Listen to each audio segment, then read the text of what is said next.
በጣም ነው ደስ ያለኝ። በጣም ነው ደስ ያለኝ። ለምን እንዳትሉኝ እነግራችኋለሁኝ። እናንተም ደስ እንዳላችሁ ተስፋ አደርጋለሁ። በዚህ አጋጣሚ ሰው ሆኖ በሰው ደስታ የማያስደስተው ነገር የሰው ሀዘን ማንም ሰው ያስደስተው፣ ግን አሉ ሰው ናቸው ብለን ሰው ያልሆኑ የእናንተ ደስታ የእናንተ ፈገግ ማለት የማያስደስታቸው ብዙ ሰዎች አሉ። ግን እኔ ከነዛ ውስጥ መካከል አይደለሁም። እኔ የሰው ልጅ ሲደሰት ማየት ደስ ይለኛል። ሰዎች ሲደሰቱ፣ በተለይ ደግሞ እንግዲህ እሱ እንደዛ አድርጎ መከራዋን አይታ ካጠራቀመችውን ገንዘብ ከመውሰድ አልፎ ጤናዋን፣ ማንነቷን፣ ህይወቷን፣ ሁሉ ነገሯን ምስቅርቅል ያደረገ ሰው ተይዞ እንግዲህ ወደ ይቅርታ ረሳሁት፣ ጎንደር ነው ባህር ዳር፣ ወደ ባህር ዳር ሂዱ። ይቅርታ እኔ በነገራችን ላይ ዜናውን አይቻለሁ፣ ተከታትያለሁ። መሲም ለቃው ፌስቡክ ላይ አይቻለሁ፣ ግን እረሳለሁ። ይቅርታ አድርጉልኝና የት ነው ሄደው? የባህር ዳር መሰለኝ ሄደው፣ በአዲስ ሰዓት ማለት ነው። ከአዲስ አበባ ተይዞ ከዛ ወደ ባህር ዳር፣ ምክንያቱም ፍርዱ እዛ ስለሆነ የተሰጠው ይመስለኛል። ሰላም እንዴት ናችሁ? ውድ ሀገሬ ልጆች፣ እኔ ጋር ሁሉ ሰላም ነው፣ እግዚአብሔር ይመስገን። ሙሉዓለም ነኝ። ዛሬ ደግሞ እውነት ለመናገር በጣም ነው ደስ ያለኝ። ዛሬ ለምን ደስ አለሽ እንዳትሉኝ፣ እንግዲህ እህታችን እንግዲህ በፍቅረኛዋ በደረሰባት ምክንያት ኢንተርቪዋን ባየው ቁጥር፣ የእሷን ፎቶ ባየው ቁጥር ምን እንደሆነች ምን እንዳሳለፈች ያየሁትን ነገር በሙሉ ሳይ በቃ ማርያምን እንባይ ነው የሚመጣው። በጣም ነው ያሳዘነችኝ፣ በጣም ማለት ነው። እና አንዳንድ ጊዜ እሱ ይወደኛል፣ እሱ ያፈቅረኛል፣ እሱ ይጠብቀኛል፣ የአባቴ ምትክ ነው። አንዳንድ ጊዜ እውነት ነው የምላችሁ፣ ወንድ ልጅ አባትም ወንድምም ባህልም ሲሆን ደስ ይላል። እንደ አባት በቃ እንደ አባት ጋሻ ሲሆናችሁ የሆነ የምትኮሩበት የምትተማመኑበት። ከአባቴ ጋር የሆን ሲሄድ መንገድ ላይ አክፈራም። ለምን? አባቴ እኔ ጋር ስለሆነ ከፈጣሪ በታች ማለት ነው። ወንድማችሁ ሊያስቀይማችሁ፣ ሊያስከፋችሁ፣ ሊያስለቅሳችሁ ይችላል። ግን እህቱን ማንም ሰው ቀና ብሎ ሲያይበት አይወድም። አያችሁ? እና ስለዚህ አንዳንድ ጊዜም ወደ ህይወታችን የሚመጡ ወንዶችም እንደዛ ነው መሆን ያለባቸው። እንደ ወንድም እንደ አባት ሊጠብቁን ሊከላከሉልን፣ እንደ ባል ደግሞ እኮ ማለት የእናንተ ሰው እንኳን እሱ እጁን ሊያነሳባችሁ ይቅርና ማንም ሰው ቀና ብሏችሁ፣ ሲጀመር ባል መከበሪያ ነው። በነገራችን ላይ ባል ብላችሁ ወደ ህይወታችሁ የመጣ ሰው ከሱ ጋር እንኳን ስትሄዱ ማንም ወንድ ቀና ብሎ አያያችሁም። ምክንያቱም ማንም እውነት በጣም ደስ የሚለኝ እኔ ማለት ብዙ ጊዜ ቀለበት ምናምን አሁን ልብን አያስርም። ቀለበት ምንድን ነው ይባላል ማለት ቀለበት አሁን እጃችሁ ላይ ስታደርጉ ችግር የለውም ባደርግም ባላደርግም፣ በተለይ ለሴት ልጅ ቀለበት ክብሯ ነው። የቃል ኪዳን ቀለበት ሊሆን ይችላል፣ ብቻ የሆነ የጋብቻ ቀለበት እጇ ላይ ቢኖር ደስ ይለኛል፣ ጣቷ ላይ። ለምን በቃ ያች ልጅ እንዳገባች አሁን እኔ እውነት ለመናገር ያው ስትሄዱ ኢትዮጵያ ብዙ የሚላከፉ ወንዶች ይኖራሉ። ባንክ ቤት ስትሄዱ፣ ምግብ ቤት እንኳን ያው ይቻል አቅም እንደው ነገሩን ያልኳችሁ፣ ሻይ ልጠጡ ስትሄዱ፣ ኮፊ ስትሄዱ እንጂ ምግብ ቤት ኢትዮጵያ ሄጄ ብቻዬን በልቼ አላውቅም። ብቻዬን ከሰው ጋር ምናምን ካልሆነ በስተቀር ምግብ ቤት ይቻል አቅም። ለምን ምግብ ቤት እንዳልኩኝ እኔ እንጃ። እና ባንክ ቤት ምናምን ሲሄድ ብቻ የሆነ ቦታ ምናምን ሲሄድ ሊላከፉ ይሞክራሉ። እና ባለፈው ከሄድኩ ማለት ነው፣ ከዛ እጅን እንደዚህ ሳደርግ እጅ ላይ በነገራችን ላይ የፕሮሚስ ቀለበት አለኝ እና ሰው ማጋደርገው ያው ታውቃላችሁ፣ መዳም ቤት ነኝ ያለሁት ስሰራ ምናምን። የኔ ቀለበቴ ደግሞ እዚህ ጋር ፈርጧ እንትን ነች። ይሄ ጌጣ የሆነ እንትን ነው የሆነች ማለት እዚህ ጋር የሆነ ነገር አለና የሆነ ጌጥ ነገር አለ። እነሱ አንዷ ወለቀችብኝ። ተናድጄ በዛ ብዙ አላደርግም። ለምን ያው ስራ ምሰራ ጽዳት ሰራ ማጸዳ ምናምን ነገር ያው ምንም ቢሰራ እንግዲህ ወደፊት አደርገዋለሁ ብዬ ነው እንጂ የቃል ኪዳን ቀለበት አለኝና እንደዚህ ብዬ ቃል ኪዳን ቀለበት ታሳያቸው። ከዛ በቃ ውይ ይቅርታ ይላሉ እና በጣም ነው የሚገርመኝ። ስለዚህ ሴት ልጅ አይደለም ወንድ ልጅ ቀለበት እንኳን የሆነ ሰው ሲያደርግ ማለት ቀለበት ራሱ በቃ ባል ማለት እንደ ቀለበት ነው አይደል? በቃ የሆነ ትከበራላችሁ። ማንም ሰው ቀና ብሏችሁ አያይም። ገባችሁ አይደለ? ይሄ የጋብቻ ቀለበት የቃል ኪዳን ቀለበት ካደረገች አንድ ሴት ማንም ቀና ብሎ አያያትም። ለምን? እኔ ራሴ ስላየሁት እኔ ራሴ ስለታዘብኩት ነው።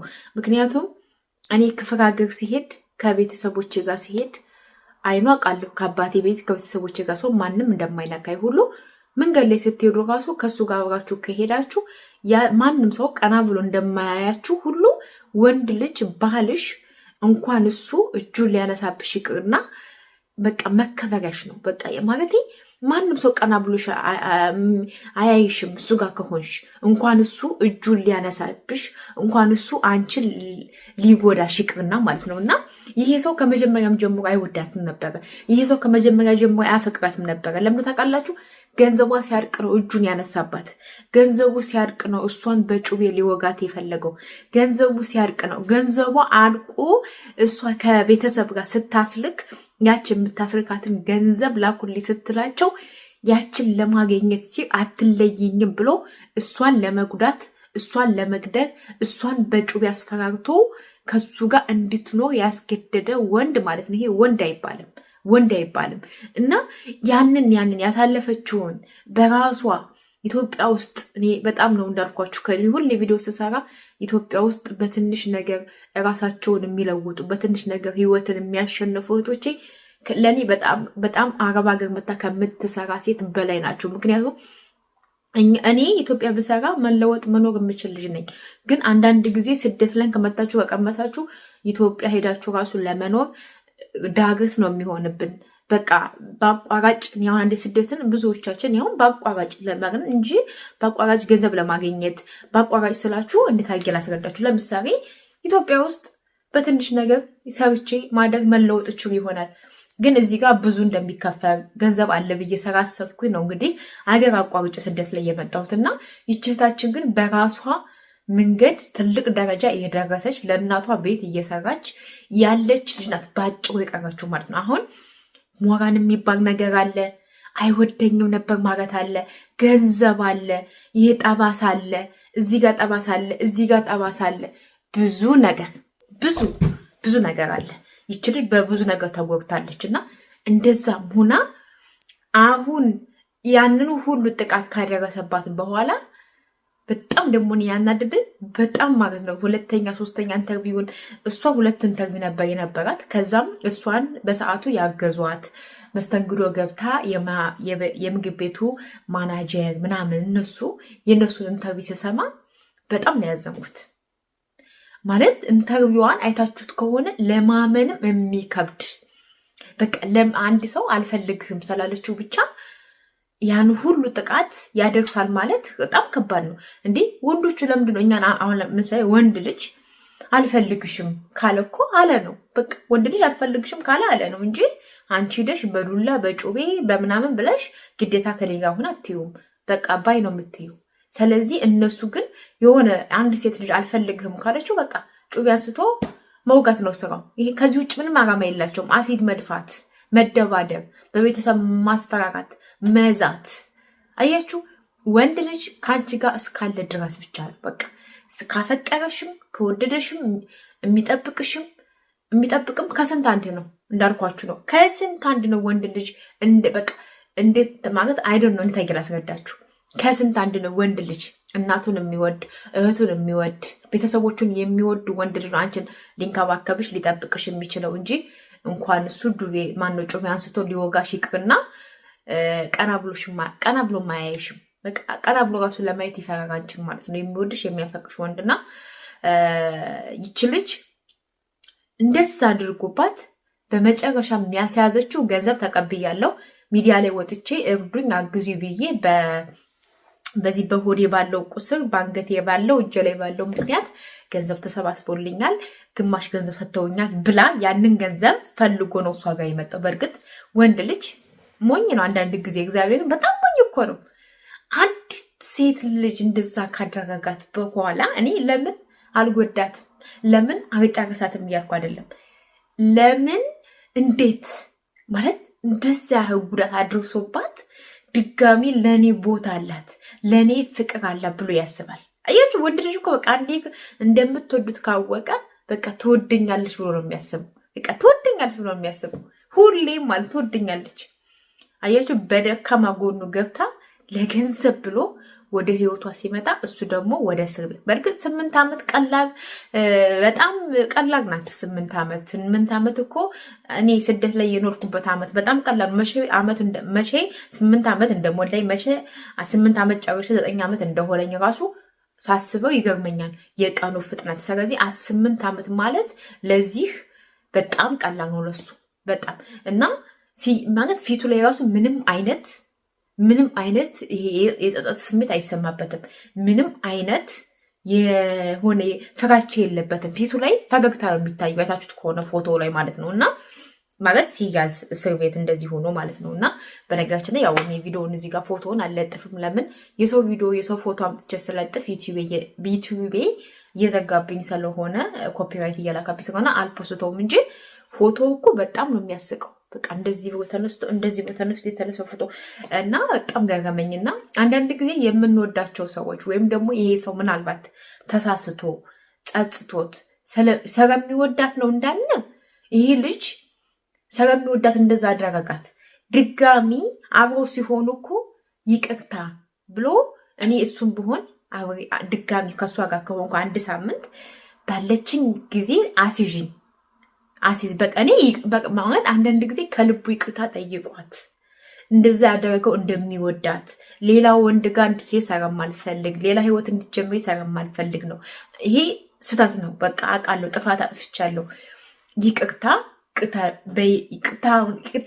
ማለት ወይኔ ይቅርታ በይኝና ይቅርታ አድርግልኝና ግን አሳልፈሽ ለህግም ስጭኝና ቅጣቴን ልቀበል፣ ከዛ አብረን እንሆናለን ራሱ ቢላት ይችልሽ ትንሽ ማለት በቃ የሆነ ጸጽቶታል ብላ ስለምታስብ አብረውም ልትሆን ትችላለች፣ አይታወቅም። ይቅርታ የምታደርግለት ትችላለች፣ አይታወቅም። እሱ ግን ድጋሚ አብረው ሲሆኑ ራሱ እጁን አስቶባታል። ድጋሚ አብረው ሲሆኑ በጥፊ መቷታል። ድጋሚ አብረው ሲኖሩ እሷ ጎዳና ስታድር ምንም አልመሰረውም። እንደዛ ቆስሯ ተሰፍቶ እንደዛ ሆኖ ጎዳና ላይ ስትወጣ ምንም አልመሰረውም። ድጋሚ ገንዘብ አምጪ ቲጂ ምናምን ብሎ ነው የሸኛት። ሚዲያ ላይ ራሱ ለወጣ ነው ስትለው አይ ነው እኔ ራሴ ጥሬ ግሬ አኖርሻለሁ አንቺ የምን ሚዲያ ነው አንቺ በቃ ጸጽቶት ይሄ ጸጸት አይደለ። ይሄ ጸጸትም አያውቅም ምንም አያውቅም።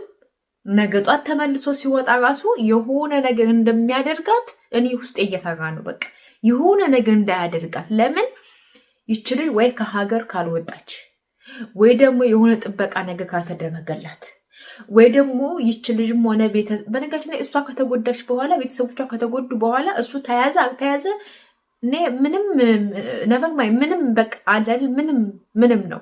መጀመሪያ እናንተ አትጎዱ። ጎንደር ላይ አንድ ታዳጊ ዛሬ ነው እንግዲህ ፎቶውንም ቪዲዮውንም ሀቢባም ጋር ተገብተው ሲናገሩ የነበሩት አንድ የ10 ምናምን ዓመት ልጅ ጎንደር ምግብ ቤት አልጋ ቤት ነው ምናምን እዛ ውስጥ ገለው አልጋ ውስጥ አድርገውት 3 ቀን በኋላ ነው እንግዲህ አስክሬኑ የተገኘው። ጓደኛው ነው የተባለው። እንግዲህ አስቡት፣ ይሄ ልጅ ተጎዳ፣ ወረዲ ህይወቱ አልፏል። እናት አባቱ እድሜ ልካቸውን እያሉ ይኖራሉ። ይሄን የገደረው ሰው ደግሞ ወይ 25 ዓመት ወይ እድሜ ልክ እስራት ይባላል። የሆነ በይቅርታ በምናምን ይፈታል። በቃ ኢትዮጵያ ውስጥ ለምንድን ነው ግን አንዳንድ ጊዜ የገደረ የማይገደረው? ይሄ ልጅ እሷን ያደረሰባትን ጉዳት፣ ህመሙን፣ ስቃዩን እንዲያውቀው እሷን ያደረጋትን ነገር እኔ ሳውዲ አረቢያ ነው የት ነው ጥርስ ያወለቀ ጥርሱ ይነቀላል፣ አይን ያጠፋ አይኑ ይጠፋል። ይሄ ልጅም እሷን በጭቤ እንደዛ እንደወጋት እሱንም መውጋት። ከዛ ነገ ጧት ማንም ሰው ሴትን ልጅ አይነካም። በቃ ይሄ ነው በጭቤ መወጋት አለበት። ለምን ህመሙን እንዲገባው። ለምን በሽተኛ ሰው ነው ለበሽተኛ የሚያስበው። ጤነኛ ሰው ለበሽተኛ አያስብም። ለምን ህመሙን ስቃዩን ስለማያውቀው። እኔ ስደት ላይ ነኝ ያለው ሰው ሀገር ነኝ ያለው ኢትዮጵያ ያለች ልጅ ስደት እንደዚህ ነው፣ አትምጭ፣ እዛው ስሪ፣ እዛው ተጋወጭ፣ አይኑ አውቃለሁ፣ በጊዜው ገንዘብ ብታገኝ ትችያለሽ፣ ግን መቼም ከስደት አትላቀቂም ማለት በቃ መቼም ወስነሽ ሀገርሽ መግባት አትችም፣ እባክሽ ብዬ ምናምን በመክራት አይ እሷ እዛ ሆና እየሰራች ለእኔ እንደዚህ ትላለች ምናምን ብላ ነው ክፉን የምታስቡኝ፣ መልካሙን ነገር አታስብም። ስለዚህ አንዳንድ ጊዜ እንደዛ ነው መሆን ያለበት። በቃ እንደዛ ነው። ህመሙን ስቃዩን እንዲያውቀው ያችን ልጅ ያደረጋትን ነገር እስር ቤት ሳይሆን አንገቱንም ሆዱንም እጁንም በጩቤ ልክ እሷን እንዳደረጋት ማድረግ፣ ከዛ ህመሙ ስቃዩ ይገባው ነበር። ግን ኢትዮጵያ ውስጥ እንደዚህ ነገር የለም። ኢትዮጵያ ውስጥ ህግ የሚባል ነገር የለም። እናንተ አትጎዱ፣ እናንተ አትቀደሙ። ወንድም ሊሆን ይችላል፣ ሚስትም ልትሆን ትችላለች፣ ዘመድም ሊሆን ይችላል። መጀመሪያ የመጣበትን መንገድ በደንብ ጠንቀቀሽ ማሰን። አሁን ወንድ ልጅ ወደ ህይወቴ ሲመጣ ምን እንደፈለገ ምን ፈልጎኝ ነው ማለት አጣጋለሁ እስከ ጥግ ድረስ። እግዚአብሔር ነው የምላችሁ። ምንድን ነው እየታቆኝ እየታይቶኝ ነው የወደደኝ እንደዛ ነው የማስበው። ሰው ናችሁ። ማንም ሰው ድንገት ወደ ህይወታችሁ ሲመጣ ማን ነው ምንድን ነው ብላችሁ ማሰብ አለባችሁ። ገንዘብ አይኖረው ግን እውነተኛ ሰው ነው ወይ? እኔን ያለ መጉዳቱ ምን ማስረጃ አለኝ? አውቃለሁ። ሰው ነው አይቀመስም ማለት እንደ ውሃ ቀምሱትም። ውሃ ውስጥ አሁን ውሃ ስትጠጡ ጣዕሙ ጨው ያለውና ስኳር ያለው ውሃ ይታወቃል አይደለ? የሆነ ውሃ ቀምሳችሁ እንደምን ማለት እንደ ውሃ የሚቀመስ ቢሆን ሰው በቃ። በተለይ ደግሞ አፈቅርሻለሁ ብሎ ወደ ህይወትሽ የሚመጣን ሰው እንዲሁ ማለት እንደዚህ በማንኪያ ይሄ ሰው ጥሩ ሰው ነው አይደለም ብሎ መቅመስ ቢቻል ነው ብዬ አስባለሁ። አንዳንድ ጊዜ ማለት ነው ማለት አይዶን ነው። ይቺ ልጅ በጣም ያሳዘነችኝ። ገና ወጣት ናት። ደግሞ እኔ ለቤተሰብ ዋጋ የምትከፍል ሴት፣ ለቤተሰቦቿ ለወንድሞቿ ዋጋ የምትከፍል ሴት እንደዚህ ባጭር ጤና ማለት አይን እኮ አላት፣ እግር አላት፣ እጅ አላት፣ መስራት ግን አትችልም። ቁስዋን አይታችሁታል። መትረፉ እኔ አሁን ይቺ ልጅ ነገ ጧት ትዳር ይዛ ልጅስ መወት ትችላለች ወይ? ማርገዝ ትችላለች ወይ? በጣም ብዙ ነገር ነው ያሳሰበኝ። በጣም ብዙ ነገር ነው እውነት እግዚአብሔርን ነው የምላችሁ። በጣም ብዙ እኔስ ብሆን እህቴስ ብትሆን በቃ አይዶን ነው እንዴት አየላ ተረዳችሁ። እና ግን በትንሹ ቢሆንም ተያዘ ህግ ፊት ስለሚቆም እስር ቤት ስለሚገባ 8 ዓመት ምንም ናት። ግን ደስ ብሎኛል፣ የእውነት ደስ ብሎኛል ስለተያዘ።